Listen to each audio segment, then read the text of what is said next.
Kukufoko is joining me. He's creator of Amahoro Coalition. Isaac, welcome. Thank you, Joshua. Good morning.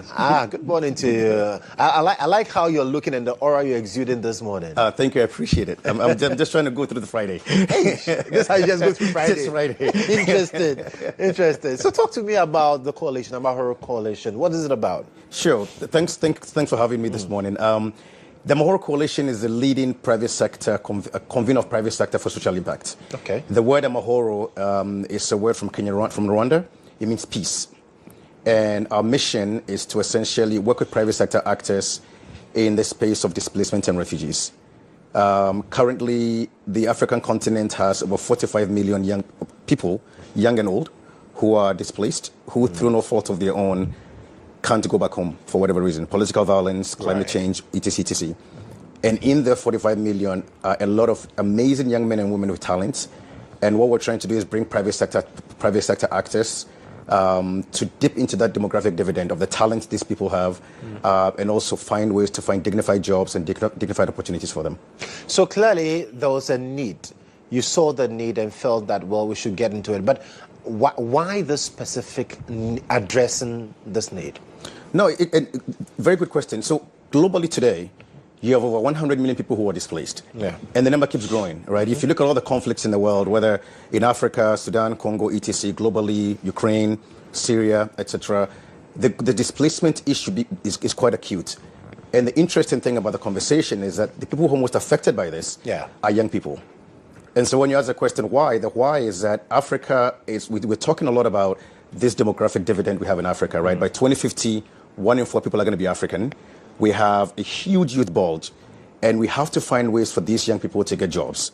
Because if we don't create enough jobs for people in the next 20, 30 years or so, our continent, we're not going to realize the prosperity that we want. The Africa we want for Africa Agenda 2063 will not be realized. Well, an interesting subset of that population, of those young people, are people who are displaced. Right. And so if you're trying to move this canoe on the river, and 45 million people from this continent have no place to call home, they can't get work permits, they can't work, they can't go to schools in some situations, they can't have the rightful place in the countries to grow and lead, we're not going to get the continent we want. And so that's why this becomes an acute problem. And I think that there are other actors who are solving for different things. We've chosen this particular conversation because we think it's also very important to solve. And talk to me about the work you've been doing so far in underserved communities. It's been fantastic. I think one of the things that we realized, so we've been around since 2019, 2020, and one of our anchor projects, and we do this in collaboration with the UNHCR and MasterCard Foundation, and in Komoko, which is an organization out of Rwanda. We hold something called AFD, the Africa Forum for Displacement, and it's the largest private sector-led forum in the continent of Africa that brings together not just private sector actors, but government, international organizations, and young leaders from community to actually talk about solutions. And in the last, we had one in Ghana in 2023. The last one was in Nairobi 2025. And we're likely going to have one in later this year in Ethiopia in November. And one of the realizations from that conversation is that when you bring people together, especially young leaders together, solutions are found. It's not a talk shop. We actually are able to come up with, we curate solutions with each other, and it goes into action with commitments. Right. Another thing that we've been able to do here in Ghana, actually, which is, I think I'm very proud to say that, we've had a fantastic relationship with the Ghana Refugee Board and the government of Ghana, where we've been able to, in the last year, for instance, we're able to help mobilize over 800 people in Ghana who are displaced to get the Ghana card. We've also been able to work with the Ghana Refugee Board to extend the duration of the Ghana card from 1 year to 5 years. And what this does is that it allows people who are guests in a country to be able to get bank accounts, right? Be able to open businesses, to employ Ghanaians, to be able to also be economically productive in this country. And I think those are the kinds of things that we're doing. And so when we talk about private sector activation, trying to get private sector interventions in this space for people to be able to do what they need to do. But I know clearly that in terms of, even though you're a private sector-led initiative, you still have to liaise with government agencies here and there. How has that been? It's been very positive, to be honest with you. And I think that's the thing. I think there's a bit of a myth in our society in Africa about this government pillar, right? Government is difficult and complicated and bureaucratic. And they can be, absolutely, by design, right? Because government takes time to adjudicate through things. But I think we've been very fortunate. Like I was saying earlier, in Ghana, for instance, the example I gave you is one. We did a health drive with the Ghana Refugee Board again in Aflao for over 600 refugees a few years ago. Just last August, we held the first refugee scouting football tournament at Boteman Sports Center. Okay. With, again, Ghana Refugee Board, with GFA, Samaritan Group, a local NGO here in Ghana, where we brought together 120 young people to actually look at sports as a vertical for economic opportunity. So government in Ghana, in Kenya, in Rwanda, in Uganda, I can go on and on and on. In Somalia, we've worked with many governments now, and governments are receptive. My feedback on that is that we found that government is receptive when you go with solutions. They're not so receptive when you're complaining with problems, right? And I think sometimes we assume they have all the answers, but they don't, right? And I think when you meet government authorities who are willing to listen, who are willing to ideate together and problem solve together, success happens. And I think we've been fortunate to be able to do that. And what is the reception you also get from these communities that are hit by these, staggering numbers of persons who are displaced and all? What was the reception you get from them when you take your work to them? Yeah, and it's interesting because here's the thing, Joshua. These are the host communities, right? Yeah. So you have situations where I live in a community, and now these foreigners are now there. What we do, and I think this is not just us, but also I think other organizations that do this work, is that you have to work in concert with host communities. You can't isolate the two because they live side by side.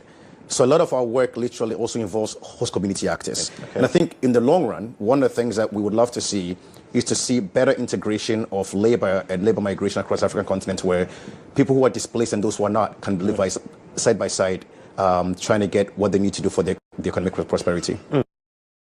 But Isaac, to me, I mean, how easy or difficult has it been mobilize private sector actors to say, listen, this is the course that we need to pursue? Like all things, it's not easy, right? That's why you do it, right? I think I'll give you an example. Right. In 2019, in Nairobi, Kenya, we convened 85 businesses with the UNHCR to have this conversation. It was the first time this conversation had been had. Right? We worked very closely with the UNHCR, has an office called the Office for Private Sector Partnerships out in Kenya. And when we met these 85 CEOs, one of the things that became very clear to us is that it wasn't that they didn't care, they just didn't know. That's the first thing. Right. The second thing is that for a very long time, issues of humanitarian and social impact has been crafted as things of CSR and helping. Well, help isn't always positive, right? Because companies don't exist to help. Companies exist to maximize shareholder value. Yeah. But companies don't also exist in isolation from society. The third thing is businesses are also the largest taxpayers in our countries, right? So when you put those things together, what we're trying to say to businesses and to get them to come to the table is that, look, this conversation is in your own self-interest. Because if you're a business in Ghana or Nigeria and you want to expand, and a chunk of the population is underserved or is displaced, and they can't buy your products, you can't sell. Okay. Right. The second bit of it is that if you live in Ghana and you have someone from Sudan or someone from Congo who speaks French or who speaks another language, and you want to be able to diversify your workforce, even if you're hotelier, what have you, this is talent you can tap into. The third thing is that if you are a company and you're looking for talent and you have someone who is an engineer, and now they're living in Ghana as a displaced person or some other African country through no fault of their own, but instead of being an engineer, they're hawking and selling something on the street because they can't get that job. You're missing out on talent. And I think companies are beginning to understand that these conversations are not CSR. These are economic issues that we need to address. And even what I just told you about this thing about Ghana Card, having 800 people in Ghana now have access to Ghana Card to open bank accounts, that's good for the financial system in Ghana. Absolutely. That's good for the job market in Ghana. They become employers. Anywhere in the world, immigrants show up and they become job creators. And so I think once you explain this conversation this way from an economic perspective, from a self-interest attribution perspective, companies get it. And they understand that this is not just a CSR, it's an investment in talent, investment in community, investment in my own business. And I think that's resonating more and more with African private sector. Quite exciting. But to wrap up the conversation, your final words and how people can get to know more about this particular coalition. A lot of different ways. We're online. AmahoroCoalition.com is our website. We also on socials through the Amahoro Coalition links. But I think in terms of how companies can get involved, we are always looking for companies to partner with. And partnership means that we run one of the most extensive internship programs on the continent, where we're helping transition young people to jobs. And we work with organizations and foundations that allow actually to pay stipends for these young people. So if you're looking to provide internships and you're looking to provide internships for young people, we're happy to help. If you're looking to form partnerships to understand how different market segments work, how to expand to different places in some of these areas that we're talking about, happy to have a conversation.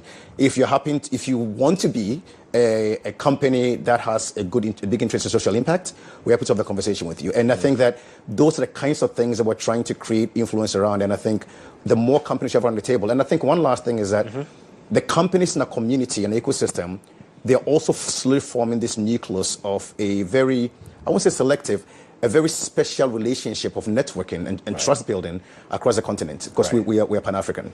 And I think those are the things I would like companies to get involved in. Well, Isaac, thank you so much for coming. Thank you, Joshua. Good it's to been meet really you. exciting and an eye-opener for me personally.